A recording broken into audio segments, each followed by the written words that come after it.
Սիրելի հայրենակիցներ, հարգելի գործընկերներ, սա այս ամբիոնից իմ առաջի ելույթն է և ուժեղ Հայաստանի իմ գործընկերների նման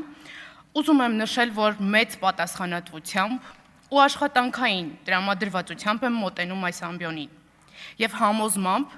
որ այս ամբիոնից հնչող յուրաքանչյուր խոսք պետք է ծառայի մեր պետության ու ժողովրդի շահերին։ Այո, մենք այստեղ ենք բարձրաձայնելու յուրաքանչյուր քաղաքացու ձայն։ Այո, մենք այստեղ ենք լուծում տալու Հայաստանի Հանրապետության քաղաքացու խնդիրներին։ Այսօր ուզում եմ անդրադառնալ այս ամբիոնից հնչող ամենահաճախ հնչող հարցին այս 3 օրերի ընթացքում, որին հատուկ շեշտադրում տվեց պարոն Ալեքսանյանը, պարոն Եղոյանը, ինչ է հայրենիքը, որն է հայրենիքի սահմանման չափորոշիչները։ Ես իհարկե կպատասխանեմ մեր պատկերացմամբ ինչ է հայրենիքը, որն է մեր չափորոշիչները, բայց եկեք մի հատ հասկանանք, որն է հայրենիքի սահմանման ձեր չափորոշիչները։ Օրինակ հայոց պատմությունը Հայաստանի պատմություն դարձնելը, թե օրինակ ուսումնական ծրագրերից հայոց առաքելական եկեղեցու պատմություն հանելը,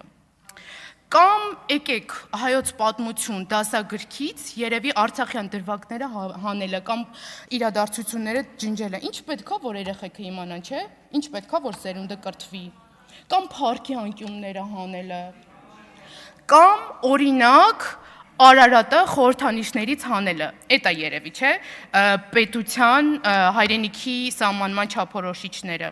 ես իմ տխուրապատկերը։ Ձեր գործընկերուհին տիկին Թագուհի Ղազարյանը իր ելույթում ասում է, սենց քմծիծաղով ասում է, զգույշ կլինեք Հայաստանի տարածքում մարզային այցերի ժամանակ այլ պետության տարածքում չհայտնվեք։ Տիկին Ղազարյան,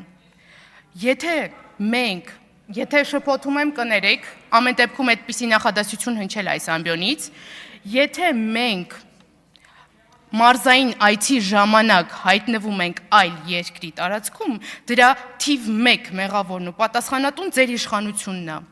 Կամ չգիտեմ, մեղավորն եք դուք, պատասխանատունն է ուրիշը, թե պատասխանատուն եք դուք, մեղավորն է ուրիշը, դուք ավելի լավ կիմանաք։ Ընդհանրացնենք,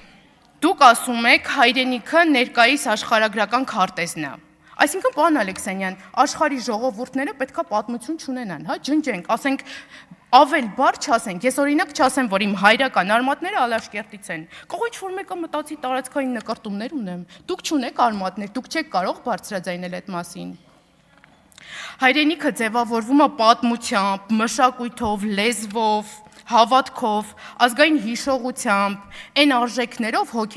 հոգևոր ու քաղաքակրթական, որ ժողովուրդները ստեղծում են ու սերնդե-սերունդ են փոխանցում։ Մենք այդպիսի ժողովուրդ ենք, հայերս այդպիսի ժողովուրդ ենք, հազարամյակներ ապրած ժողովուրդ ենք, այնպիսի ժողովուրդ ենք, որ պետականություն աշխարհագրական տարբեր դիրքերում է ստեղծել։ Մենք այնպիսի ժողովուրդ ենք, որ մայրաքաղաքները Վանից, Արմավիրից հասել են Արտաշատ, հասել Տվին ու Երևան։ Ու այստեղ,